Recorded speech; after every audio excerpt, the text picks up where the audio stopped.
I don't have good tiles. Well, you have to go first, so... Right. Enjoy that.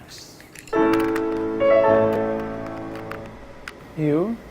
You is word. I'm actually not sure about that. Are you challenging me? Oh no.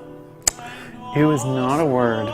I'm Kim Smith. I'm a cabaret artist. My name is William Ferguson, and I'm an opera singer. Alright, 4 or 5. Oh. No? Can I change it?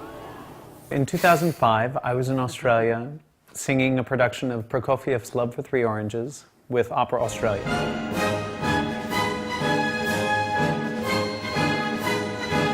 And while I was there, I became friends with a dancer who was in the show, a guy named Alistair. And Alistair Happened to be my best friend. On our first day off, which was a week or two into rehearsal, I was walking down Swanston Street, which is Melbourne's busiest road, and I hear this, "Hey, Will." I was out with Alistair. We'd gone to see the golden age of Broadway at an art house cinema in Melbourne, and I was having an awful day. I was cross with like a bunch of my friends for no particularly good reason. Perhaps I hadn't eaten anything. And we went out and got a slice of pizza after the movie, and we're just walking down the street. I had grown a very meager beard and had strings of cheese caught on my face when we bumped into Will. I was just immediately taken by him. I thought he had beautiful eyes, and there was just something very striking about him. There was this sort of this energy that when our eyes met, that there was real electricity. We pretty much only courted for 2 weeks before Will had to go back to America again.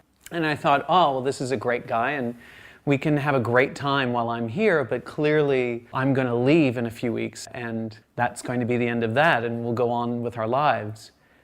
But at the end of the time, there was something that happened.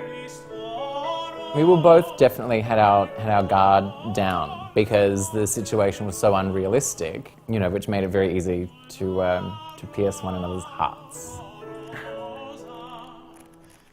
When we said goodbye to each other in the airport, it was a really awful, really teary, just very sad and very depressing moment.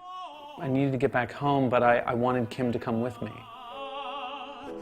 Kim moved here in May of 2007, and our first trip back to Australia was June of 2009. And so it had been a couple of years, and I knew that I wanted to propose to Kim. And I had this image of us going back to the place on Swanston Street where we met. So I decided that we'd get a frame. So I went to Tiffany and got a silver frame, got it engraved with the date that we met, and the date that I was planning on proposing to him. And then across the bottom, it read Swanston Street.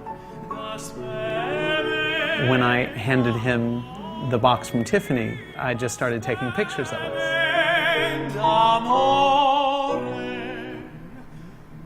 And I'm surprisingly easy to surprise. I'd open the present, I was like, oh, what a lovely frame, and until Will dropped down on one knee, the penny didn't drop. Right. Yeah. And the first thing he said was, "Don't propose to me." I think he was more jealous that because he was the one who wanted to propose to me. Well, maybe. And he said yes.